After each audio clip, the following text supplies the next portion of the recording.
After this lesson, students will be able to warm up and write a lowercase cursive I. Warming up is important. This is what your warm-up sheet looks like. When you start, you want to get your pencil, make sure it's sharpened, and get really big loopy lines. Use the whole space that you're given on that page and go as big as you can. Always trying to work from the back part of your arm and your elbow rather than your hand. We want to really warm up those muscles. Then I want you to make a series of at least 10 forward slanting diagonal lines, and then go the other direction. Try to make them all the same slope. Try to make them really consistent. On the next line, you might like to try to make a slinky spiral line and see if you can make your loops as even as possible. And then do the same thing that's smaller. If you have any space left over, you can make sort of swoopy lines that are all in a row and see if you can make short ones and tall ones.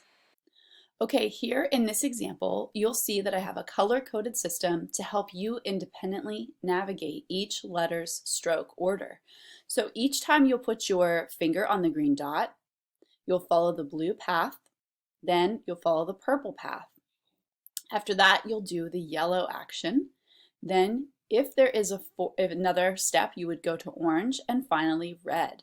You can see each color here on the letter Q, which we'll learn much later in the course. And next, I have for you what each sheet looks like that the letters are on. The first line here is for you to have new learner spacing. It's a first grade style of spacing, and I know that you might not be a first grader, but it's really great to be able to write a little larger when you're learning a new skill. And the second line is second grade spacing, and the third line is third grade spacing. So what we want you to definitely attain is to be able to write and fill that space for second grade should attain spacing.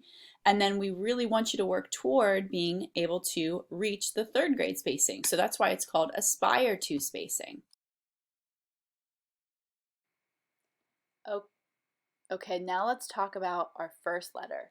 Our first letter is I because it's really simple, and you know what a printed I looks like. Now if we have that green dot, we need a lead in line and we need a lead out line.